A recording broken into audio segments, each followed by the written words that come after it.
하나님 말씀은 사사기 19장 22절부터 30절까지입니다. 사사기 19장 22절부터 30절까지입니다.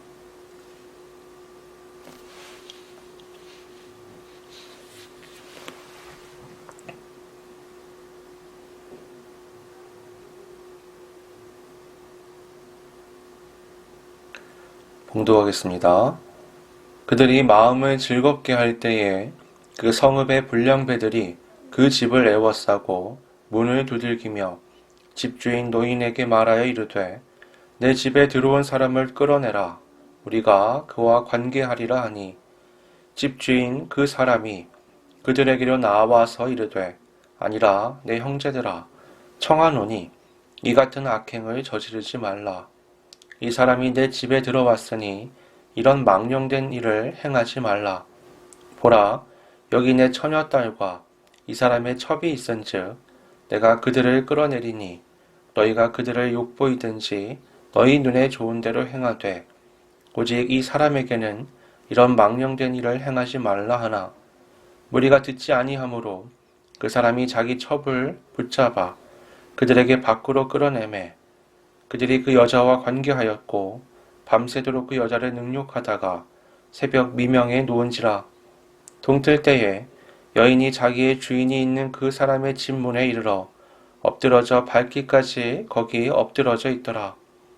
그의 주인이 일찍이 일어나 집 문을 열고 떠나고자 하더니 그 여인이 집 문에 엎드러져 있고 그의 두 손이 문지방에 있는 것을 보고 그에게 이르되 일어나라. 우리가 떠나가자 하나 아무 대답이 없는지라. 이에 그의 시체를 나귀에 싣고 행하여 자기 곳에 돌아가서 그 집에 이르러서는 칼을 가지고 자기 첩의 시체를 거두어 그 마디를 찍어 12덩이에 나누고 그것을 이스라엘 사방에 두루 보내매 그것을 보는 자가 다 이르되 이스라엘 자손이 애굽 땅에서 올라온 날부터 오늘까지 이런 일은 일어나지도 아니하였고 보지도 못하였도다. 이 일을 생각하고 상의한 후에 말하자 하니라. 아멘. 성경은 역사적인 사건들을 다루죠. 하지만 그렇다고 해서 성경을 역사서로 분류하지는 않습니다. 왜냐하면 성경을 자세하게 살펴보면 역사적으로 상충되는 내용도 많고 또 시간 순서라든지 어떤 사람의 이름, 지명 등이 실제 역사와는 차이가 나는 경우들 또는 여러 역사적 기록들이 차이가 나는 경우들이 있기 때문이죠. 이걸 어떻게 받아들여야 할까요? 역사적인 사건들은 다르지만 실제 역사와는 조금씩 다른 부분들이 꽤 많단 말이죠. 성경은 역사성을 가지고 있지만 동시에 문학적이기도 합니다. 그래서 때로는 어떻게 비유, 과장, 어떤 숫자 이런 것들을 통해서 더 메시지를 부각시켜서 나타내기도 하죠. 성경은요, 역사적인 사실을 전달하는 책이 아니라 역사적인 사실을 바탕으로 해서 하나님의 메시지를 전달하는 책입니다.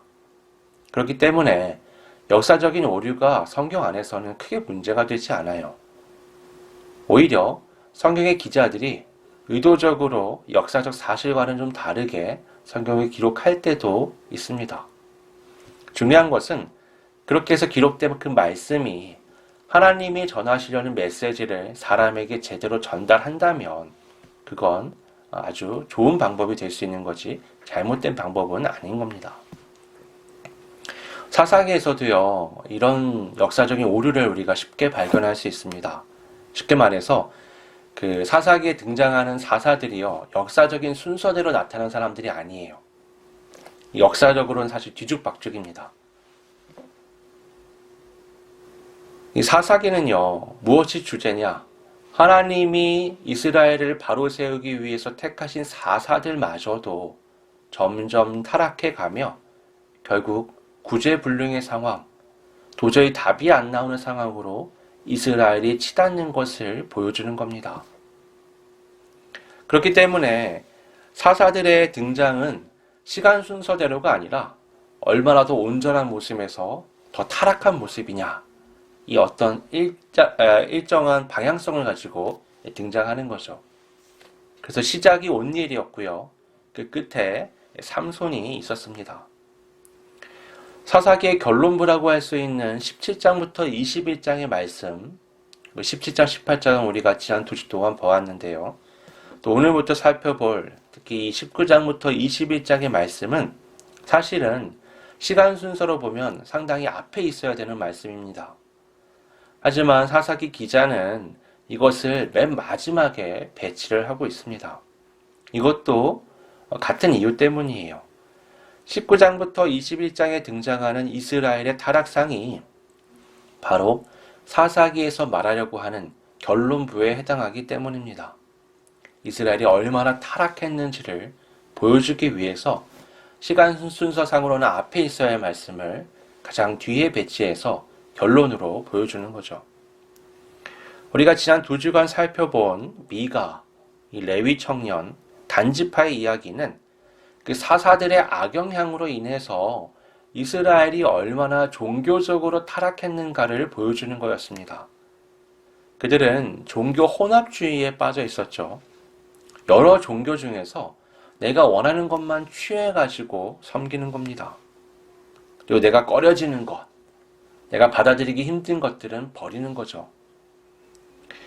하나님의 관점에서 보면 이건 우상 숭배랑 다를 바가 하나도 없는 겁니다. 그들은 하나님을 찾았지만 실상 그것은 하나님이란 이름만 부를 뿐 우상 숭배를 하고 있던 거였죠. 이런 종교 혼합주의 형태의 신앙은 자신의 욕망을 추구하는 우리 죄성에서부터 비롯된 겁니다. 원래 기독교 신앙이라는 건 그렇죠.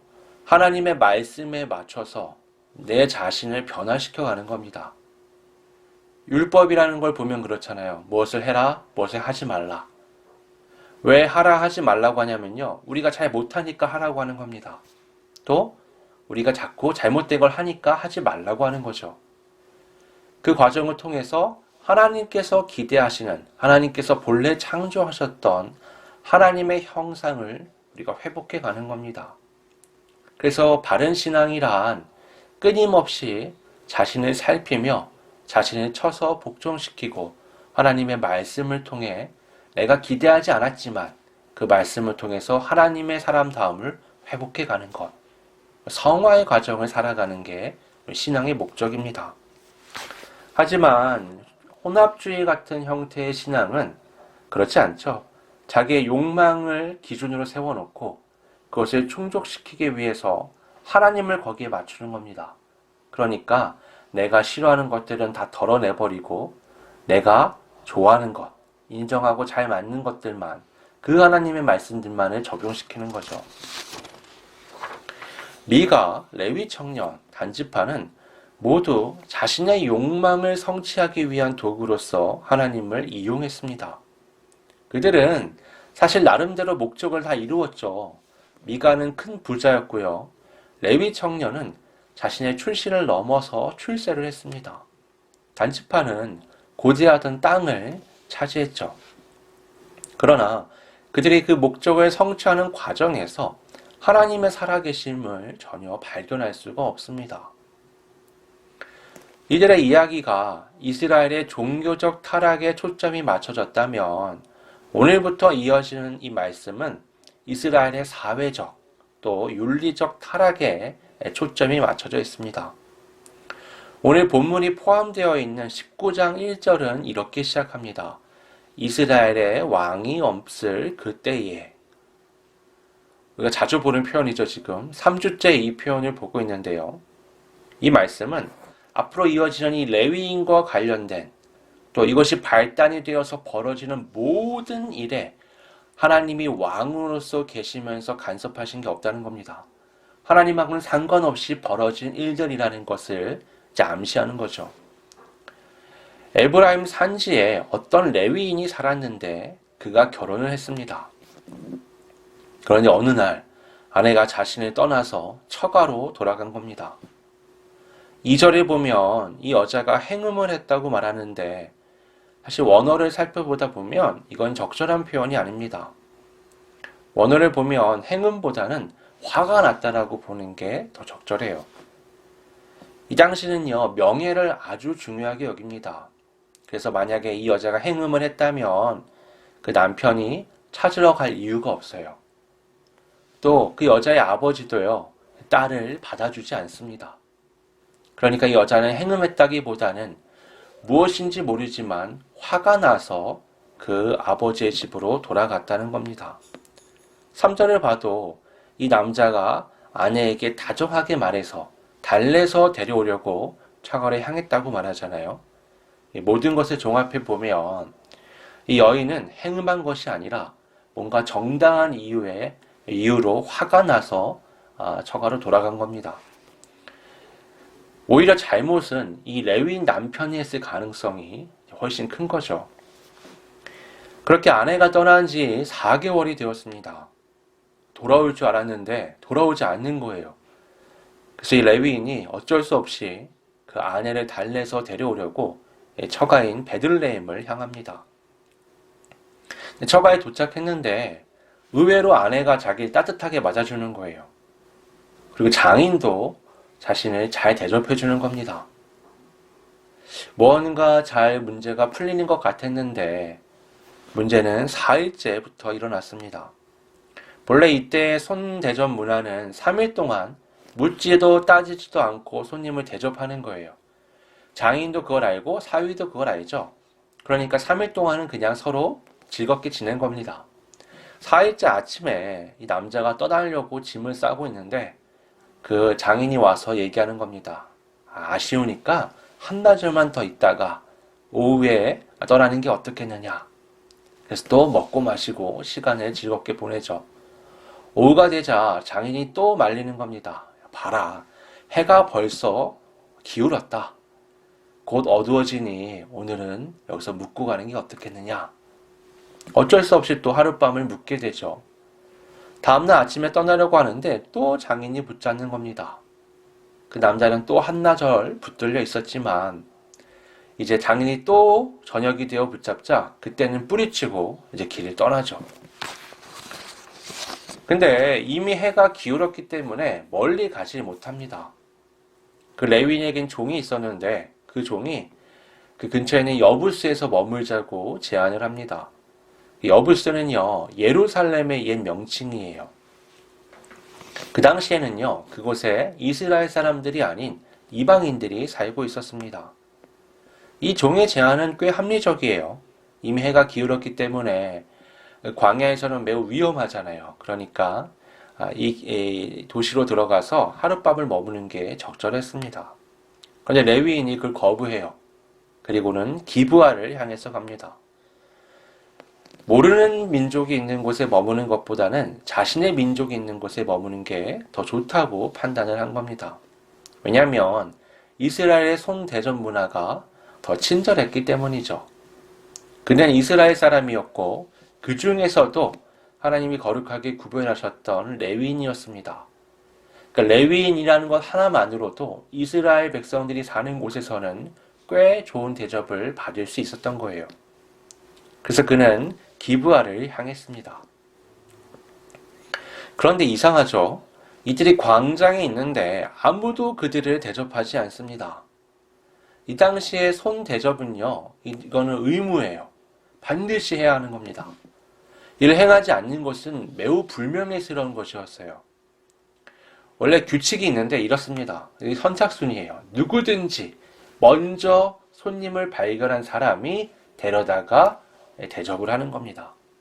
근데 분위기를 보니까 기브아 사람들이 왔다 갔다 하는데 가장 많이 왔다 갔다 하는 광장에 있는데도 이 사람들을 아무도 신경 쓰지 않는 겁니다. 장인이 이 사위지만 4일, 5일을 붙잡고 대접을 하려고 했던 것을 우리가 알잖아요. 그럼 그 당시의 문화에서도 아주 이례적이고 도가 좀 지나친 손 대접입니다. 근데 그것과 지금 상황은 너무나 대조적이죠. 그만큼 이 기브아에 있는 백성들이 뭔가 정도에서 벗어나 있다는 것을 보여주는 겁니다. 그때 그곳 출신이 아닌 이 레위인과 같은 에브라임 출신의 한 노인이 이 사람을 발견합니다. 그리고는 그와 그의 식솔들을 데려다가 잘 대접을 하죠. 그렇게 한시름 놓고 즐겁게 시간을 보내고 있었는데 갑자기 소동이 일어납니다. 그 성의 불량배들이라고 되어 있는데 그 동성애자들이 찾아와서 이 레위인을 내놓으라고 협박한 겁니다. 성경에서 동성애는 타락의 상징으로 나타납니다.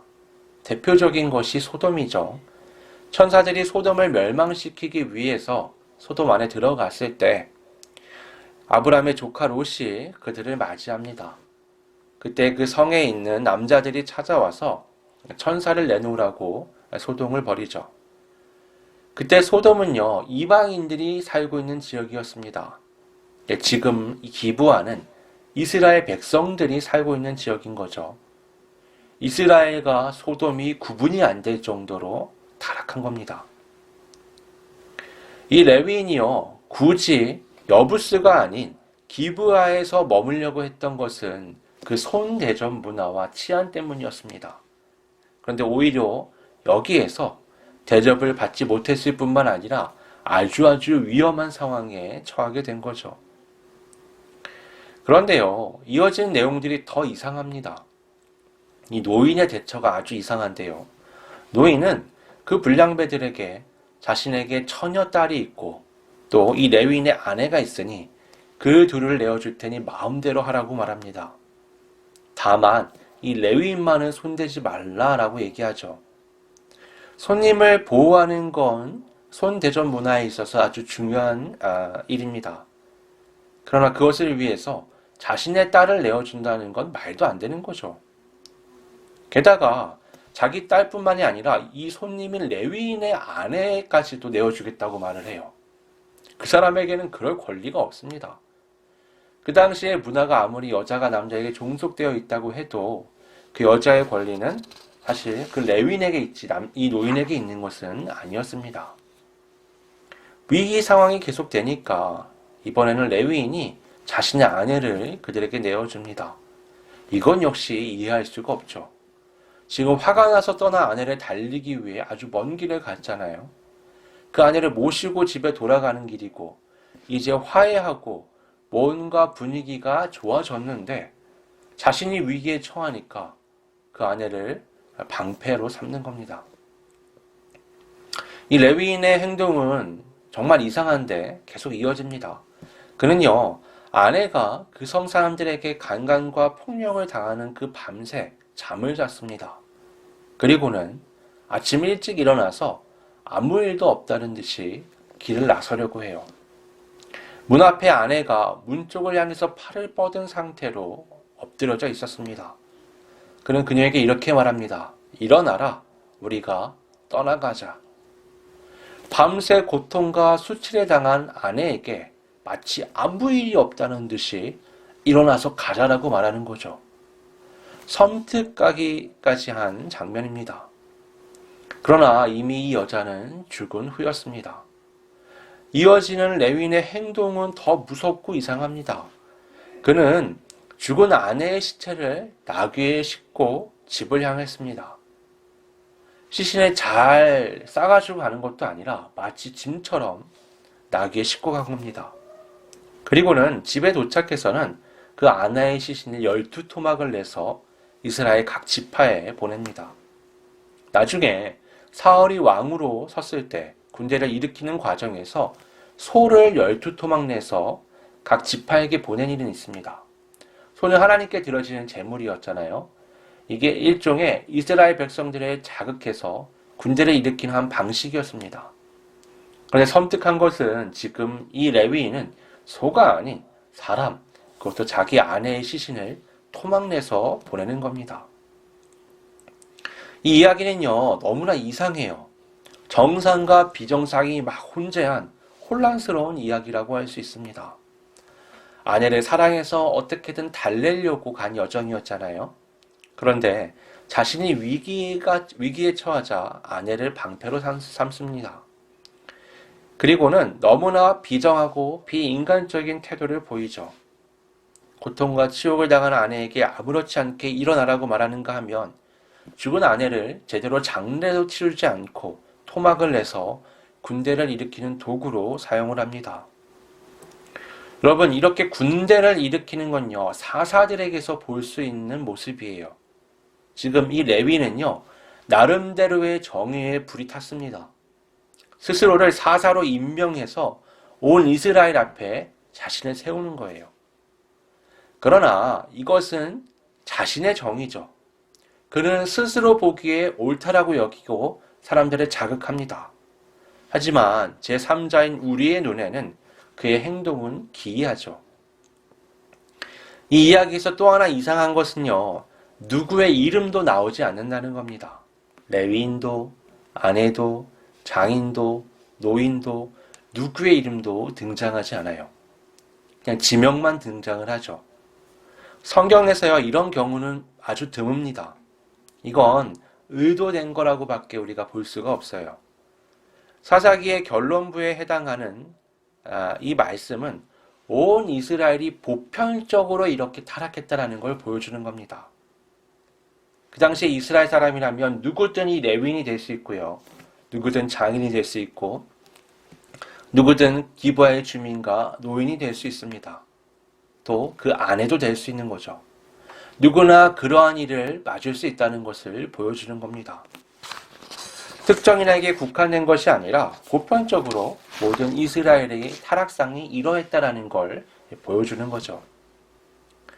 이 이야기에 등장하는 인물들은 모두 자신의 기준과 판단대로 행동합니다. 하나님께 뭘 묻고 행동하는 사람은 한 명도 없어요. 하나님의 말씀이 기준이 되어 행동하는 사람도 한 명도 없습니다. 하나님의 말씀을 따랐다면 장인은 그렇게 지나치게 사위를 붙잡지 않았겠죠. 사고도 일어나지 않았을 겁니다. 노인은 딸과 손님의 아내를 내놓는 이상한 행동도 하지 않았겠죠. 기브아의 주민들은 타락한 성과 폭력이 아니라 따뜻하게 이 사람들을 맞아줬을지도 모릅니다. 레위인은 아내를 내어주지도 않았을 뿐만 아니라 만약에 아내가 죽었다면 자해 장례를 치렀겠죠. 우리가 당연하게 정상이라고 생각할 수 있는 것들을 그들이 행하지 못하는 이유는 그들이 하나님을 떠나서 자신의 소견대로 행동하기 때문입니다. 레위인이 정의에 불타서 이스라엘의 온 군대를 일으킬 때에도 또 그 토막난 시신을 받고 이스라엘 각 지파들이 분노할 때에도 그들은 지금 자신이 얼마나 정도에서 벗어나 있는지 깨닫지 못합니다. 그들은 스스로를 옳게 여기고요. 자신들의 관점에서 보았을 때 잘못되었다라고 판단되는 그 베냐민 지파를 정죄하려고 합니다. 그러나 사실 그들의 모습 어디에서도 하나님의 흔적을 찾아볼 수가 없습니다. 이 소동으로 인해서요, 우리가 나중에 살펴볼 거지만 베냐민 지파가 거의 사라질 뻔합니다. 여러분, 이스라엘의 12지파와 그들에게 주어진 땅은요, 하나님의 뜻입니다. 베냐민 지파가 정말 큰 죄를 저질렀다면 하나님께 물어야 돼요. 하지만 그들에게는 그런 과정이 없습니다. 그들은 다 미리 정한 상태에서 하나님이 자신들을 지지해 주길 원하죠. 그들은 하나님의 뜻을 헤아리지 않습니다. 하나님이 계획하신 미래를 살피지 않아요. 오늘날 우리가 너무나 당연하게 옳다고 여기는 일들이 진짜 옳은 것인지 살펴봐야 합니다. 사람들은요, 정의를 내세우지만 사실 자세히 살펴보면요, 자신의 유익과 다 맞물려 있습니다.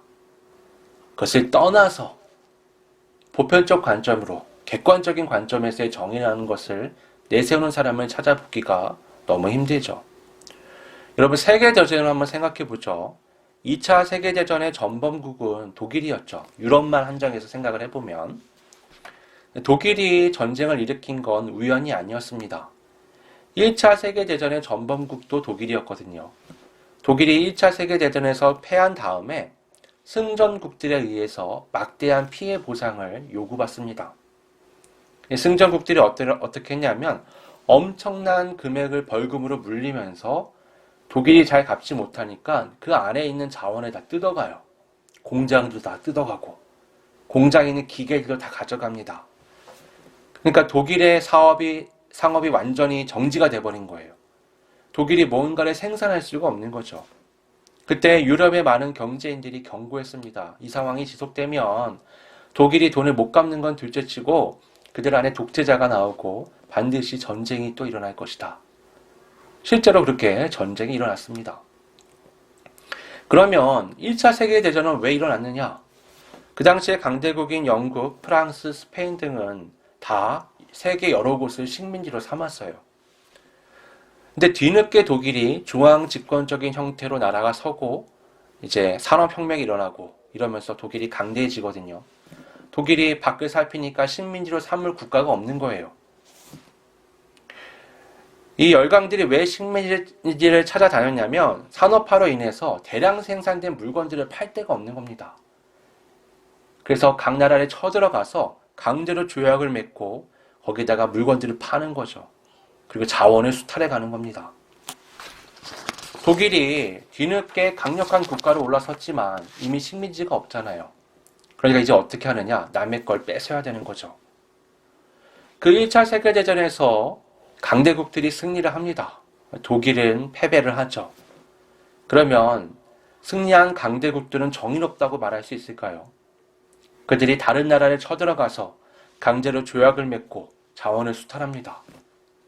그걸 지키려고 전쟁을 한 거예요. 그건 정의일까요? 그걸 뺏으려고 했던 나라들이 있었죠. 그것은 정의일까요? 식민지의 입장에서 보면 그놈인 거죠. 뭐가 정의고 뭐가 불의인지 구분하기가 어려운 겁니다. 다만 힘의 논리로 이긴 사람들이 정의가 된 거예요. 여러분 십자군이라는 말 들어보셨죠? 우리가 익숙하게 알고 있지만 십자군이란 단어는 너무 이상한 거예요. 여러분 예수님을 십자가에 못 박은 게 군인들입니다. 군대예요. 예수님은 단 한 번도 폭력을 사용하신 적이 없습니다. 근데 십자가를 앞세운 군대라는 십자군이라는 게 중세에 생겨난 거죠. 이 말도 안 되는 조합이 가능했던 건 타락한 교황이 있었기 때문입니다. 교황이 유럽의 실제적인 패권을 가지게 되니까 성경의 잣대를 완전히 벗어난 비상식적인 이름만 십자가가 들어가 있는 교황을 위한 군대가 태어난 거죠. 이 독일의 나치들이 유대인들을 학살할 때도 그들은 나름대로 신앙의 의지를 가지고 신앙의 어떤 목표를 가지고 하나님을 위해서 자신들이 정의를 실현한다라고 생각했습니다. 하지만 그냥 자기들이 갖고 있는 유대인에 대한 반감과 오란을 갚기 위해서 하나님을 도구로 이용한 것뿐이죠. 세계의 지난 모든 역사와 오늘 본문에 나오는 이 레위인을 비롯한 사람들이 다를 바가 없습니다. 하나님을 떠나면 하나님을 섬기는 것 같은 모습은 있지만 다 자신의 소견에 오른 대로 행동을 합니다. 모두 다 자신이 정의롭다고 여기지만 사실은 다 자기 의에 취해 있는 불의한 사람들이죠. 하나님은요, 그런 분이 아닙니다. 하나님은 정의를 위해서 씨를 말리는 분이 아니에요. 성경을 살펴보세요. 하나님은요, 인류가 아무리 불순종하고 큰 죄를 저질러도요, 말살시키지 않습니다. 항상 남겨두세요. 그 남은 사람들을 통해서 미래를 희망할 수 있게끔, 소망할 수 있게끔 하십니다. 하나님의 심판은요, 심판 자체의 목적이 있는 것이 아니라 이 과정을 통해서 거듭나는 것에 목적이 있기 때문입니다. 하나님은 항상 미래를 계획하시는 분이에요. 그러나 오늘 본문에서는요, 하나님이 생각하시는 그런 미래를 그릴 수 있는 사람이 아무도 없습니다. 그냥 당장에 처해 있는 것들에 대해서만 반응하는 것뿐이죠. 하나님의 기준, 하나님의 뜻을 따른 미래를 생각하고 행동하지 않습니다. 자신의 의에 취해서 억압과 폭력을 휘두를 뿐이죠. 오늘 나는 어떤 목적으로 행동하고 있습니까? 그 목적은 나의 옳고 그름, 나의 유익, 나의 분노에서 비롯된 것입니까? 아니면 하나님의 말씀에서부터 비롯된 것입니까? 나의 목적은 누구를 또 무엇을 위한 것입니까? 나의 욕망을 위한 것입니까? 아니면 하나님과 이웃을 위한 것입니까? 나의 목적은 현재의 만족을 위한 것입니까? 아니면 미래의 평화를 위한 것입니까? 곰곰이 생각해 보면서 하나님의 말씀을 따라 나아가는 우리 모두가 되기를 바랍니다. 기도하겠습니다. 아버지 하나님, 오늘 성경에 등장한 레위인, 장인, 기부하의 사람들, 노인, 누구 하나 정상적인 사람이 없었습니다. 결국 한 번도 자기의 의를 드러내지 않은 그 레위인의 아내만 그들의 정의에 휘둘려서 죽음을 맞이할 수밖에 없었습니다. 또 이것은 후에 베냐민 지파의 멸망으로까지 이어지는 것을 우린 성경을 통해서 알고 있습니다. 하나님을 떠난 인류가 지난 역사 동안 휘둘렀던 그 정의로, 그 폭력으로 얼마나 많은 불행들이 있었는지 우린 기억합니다. 또 우리 개인의 삶에 있어서도 우리가 의롭다고 내세우며 주장했던 많은 것들이 얼마나 하나님을 떠나서 나 자신은 물론이고 나의 가족, 나의 형제, 나의 교회, 이 사회를 아프게 했는지 모릅니다. 오늘 성경 말씀을 거울 삼아 우리 삶을 비춰보며 내 의가 내 소견이 아니라 하나님의 말씀을 통해 하나님의 말씀을 기준으로 하나님의 말씀을 동력으로 삶을 살아가는, 그래야 내가 옳게 여기는 삶이 아니라 하나님이 기대하시는 미래를 이루어가는 우리 모두가 될 수 있도록 성령 하나님 우리 마음과 생각을 인도하여 주시옵소서. 거룩하신 예수님의 이름으로 기도드립니다. 아멘.